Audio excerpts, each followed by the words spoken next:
अंतरिक्ष में कामयाबी से लॉन्च होने और फैल्कन 9 रॉकेट से अलग होने के बाद स्पेसएक्स हेडक्वार्टर्स और नासा मिशन कंट्रोल की टीम्स की नजरें अब क्रू ड्रैगन कैप्सूल पर टिकी हुई हैं, क्योंकि अब वो सबसे मुश्किल टेस्ट देने वाला है। वो पहली बार इंटरनेशनल स्पेस स्टेशन पर डॉकिंग करने जा रहा है। सब कुछ उम्मीद के मुताबिक ही हो, इसके लिए उसकी मॉनिटरिंग कर रहे हैं ताकि कहीं कोई गड़बड़ ना हो। ड्रैगन अप्रोच कर रहा है और डॉकिंग के लिए जा रहा है। स्टेशन क्रू डॉकिंग के लिए तैयार है।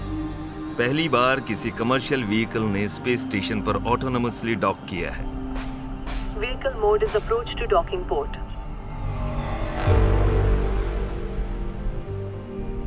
Primary range is decreasing. Vehicle is centred.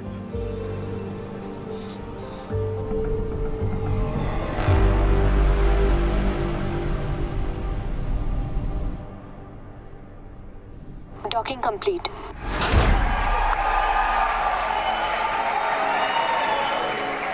Roger confirmed. Demo 1 vehicle को स्पेस स्टेशन पर डॉक करते देखना बड़ा ही अनूठा एहसास था। हमें डर भी लग रहा था और वो डर वाजिब था। जब हम पहली बार कोई काम करते हैं तो ये डर रहता ही है कि पता नहीं क्या होगा, मगर अनुभव कमाल का था। हम हैच खोलने जा रहे हैं। जब ड्रैगन डॉकिंग अडेप्टर पूरी तरह से इंटरनेशनल स्पेस स्टेशन के डॉकिंग अडेप्टर के साथ सील हो गया, तब आईएसएस को आईएसएस फ्लाइट कंट्रोल टीम ने निर्देश दिया कि वो हैच को खोल दें। वो एक मैनुअल हैच था जो आईएसएस साइड में था और दूसरा ड्रैगन के बिल्कुल अलग हिस्से में था। वो हैच भी खुलता है। जब वो दोनों हैच खुले तब स्पेस स्टेशन का क्रू वहां से निकलकर ड्रैगन स्पेसक्राफ्ट के अंदर चला गया। रिप्ली की तरफ से ये छोटा अर्थ, मैं और मेरा क्रू ड्रैगन का स्वागत करते हैं। ये स्पेस फ्लाइट के नए युग की शुरुआत है।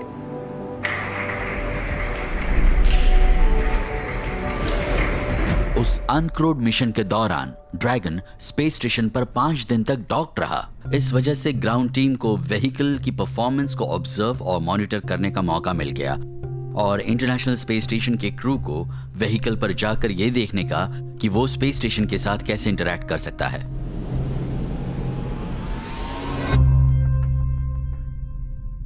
इसी के साथ ड्रैगन की टेस्टिंग पूरी हुई। अब समय है अनडॉक करके पृथ्वी पर लौटने का। उस वक्त इंटरनेशनल स्पेस स्टेशन का क्रू उन स्टेप्स को रिवर्स करता है जो उसने ड्रैगन के आने पर लिए थे।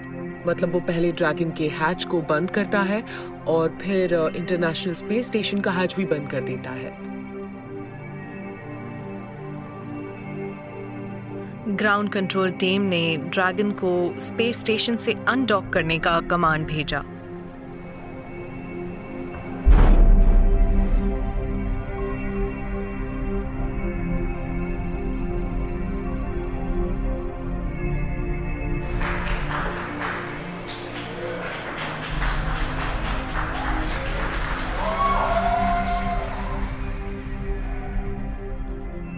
Dockings in the corridors.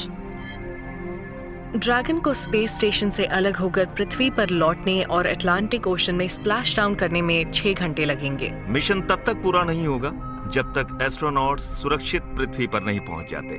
तब तक हम राहत की सांस नहीं ले सकते और ना ही इस मिशन को कामयाब कह सकते हैं। हम स्प्लैश डाउन देखने गए थे, साथ में ये भी देखना चाहते थे कि रिकवरी टीम को क्या क्या करना पड़ता है। ये सब बड़ा एक्साइटिंग था। रिकवरी टीम तैयार थी और ड्रैगन को पानी के बाहर लाने का इंतजार कर रही थी। 16 ड्रैको थ्रस्टर ही व्हीकल को सही दिशा में ले जाते हैं। वो व्हीकल की स्पीड को इतना कम कर देते हैं कि वो ऑर्बिट से बाहर आकर एटमॉस्फेयर में री एंटर करने लगता है। ऐसे मिशन में री एंट्री सबसे खतरनाक पल होता है। एक बार शुरू होने के बाद री एंट्री को रोका नहीं जा सकता। स्पेसएक्स और नासा क्रूज इंतजार कर रहे हैं और कामयाबी की दुआ मांग रहे हैं।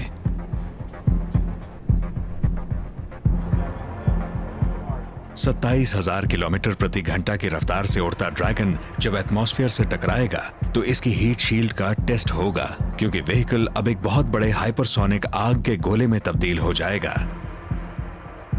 एटमॉस्फेयर व्हीकल की स्पीड को कई सौ किलोमीटर प्रति घंटा कम करने में बहुत अहम भूमिका निभाता है।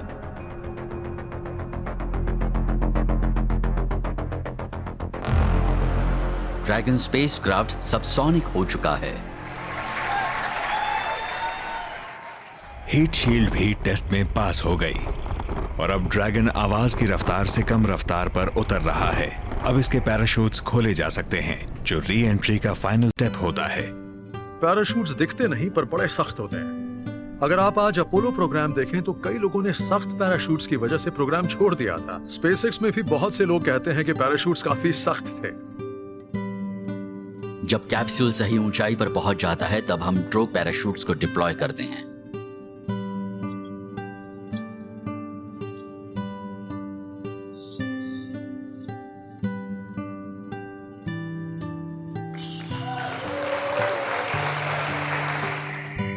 उसके बाद मेन पैराशूट को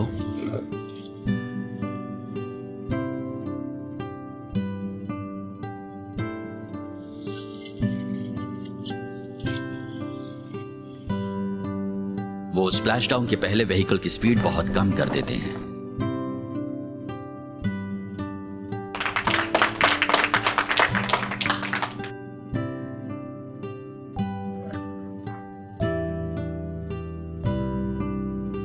अब हम स्प्लैश डाउन कर सकते हैं।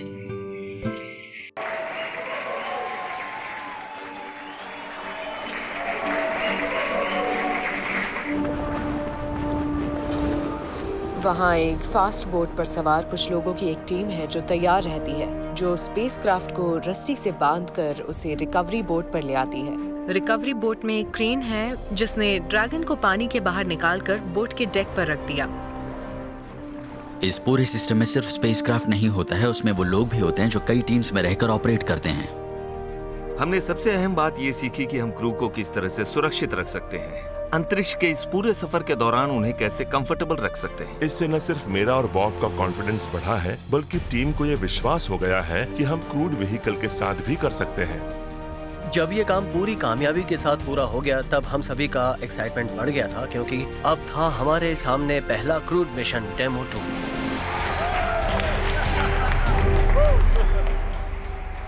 स्पेसएक्स का फोकस है भविष्य पर और अब उसका अगला गोल है क्रू को लॉन्च करना। अब पीछे मुड़कर देखने का समय नहीं है।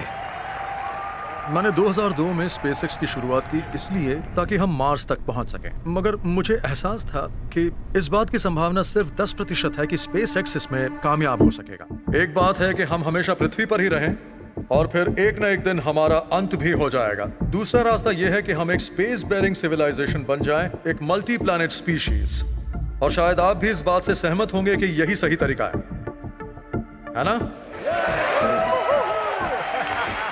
मैं एक बात तो कहूंगा, एलन मस्क कई मायनों में बड़े अनोखे हैं। वो जिस बात पर यकीन करते हैं उसे बड़ी शिद्दत से पूरा करते हैं। वो जो पाना चाहते हैं उसके लिए पूरी कोशिश भी करते हैं। वो अपना हर सपना पूरा करने की पुरजोर कोशिश करते हैं और कामयाब भी होते हैं। आपको सही लग रहा है? मुझे कोई एतराज नहीं है। इलॉन मस्क का जन्म हुआ था साउथ अफ्रीका में, फिर इमिग्रेट होकर वो कनाडा गए और फिर अमेरिका चले आए। वो पेपैल के को फाउंडर रह चुके हैं और वहीं उन्होंने काफी पैसा भी कमाया। फिर पैसा बनाने के बाद उन्होंने सोचा कि अब वो क्या करें, और उन्होंने सोचा कि मैं मानव जाति के लिए क्या करूं। तो उन्होंने स्पेस ट्रैवल के बारे में सोचा, जो कि उनके सपनों में से एक था। बहुत सी ऐसी बातें हैं जो भविष्य के बारे में लोगों को दुखी और निराश करती हैं, मगर मैं मानता हूं कि स्पेस बेरिंग सिविलाइजेशन बनना एक ऐसी बात है जो आपको भविष्य के बारे में एक्साइटेड करती है। उस वक्त उनकी इन बातों से लोगों को लगा था कि वो चाहते हैं अमेरिका के लोग नासा का बजट बढ़ाने के लिए इंस्पायर्ड हो। यही उनका मकसद था। तब मैंने कहा इस मामले में तो मेरा और आपका एक ही गोल है। ये अभी बन रहा है, लेकिन यहीं पर होगा हमारा मिशन कंट्रोल और लॉन्च कंट्रोल। और ये देखिए, यहाँ ग्विन बैठी है। अगर पता होता तुम आ रहे हो तो सफाई करवा लेती। मैं सितंबर 2002 में स्पेसएक्स में आई थी और तब मेरे अलावा यहाँ 10 लोग और थे। स्पेसएक्स की प्रेसिडेंट और चीफ ऑपरेटिंग ऑफिसर ग्वेन शॉर्टवेल इस टीम की एक अहम मेंबर हैं। इलॉन ने सबसे साफ-साफ कह दिया था, हम एक ऐसी टेक्नोलॉजी बनाना चाहते हैं जो लोगों को दूसरे प्लैनेट्स तक पहुंचा सके। ये हमारे ड्रैगन स्पेसक्राफ्ट का इंजीनियरिंग टेस्ट आर्टिकल है। इस एरिया में उसके इंजन कंपोनेंट्स होंगे। एक कहावत है कि अंतरिक्ष में मिलियनेयर बनने का सबसे आसान तरीका है कि शुरुआत एक बिलियनेयर की तरह की जाए। उसके पास पैसे थे। उसने शुरुआत में इस कंपनी में 7 से 10 करोड़ डॉलर तक लगाए थे। ये बहुत बड़ी बात थी क्योंकि हमें एक रास्ता मिल गया था और हम दिखा सकते थे कि गिनती के कुछ लोग एक बड़ी कंपनी बना सकते हैं और ऐसे काम कर सकते हैं जिनके बारे में कोई सोच भी नहीं सकता। आखिरकार उन्होंने फैल्कन 1 बनाया और उसके 3 लॉन्चेस नाकाम रहे, मगर उन्होंने हार नहीं मानी और आगे बढ़ते रहे। ईलॉन जानते थे कि उनकी कंपनी स्पेसएक्स को मैदान में टिके रहने के लिए एक आला दर्जे का रॉकेट बनाना होगा, मगर उनके पास सिर्फ 4 रॉकेट्स बनाने और टेस्ट करने के लायक पैसे थे। पहले 3 फैल्कन रॉकेट लॉन्चेस नाकाम हो गए। अब स्पेसएक्स का भविष्य भी अधर में था।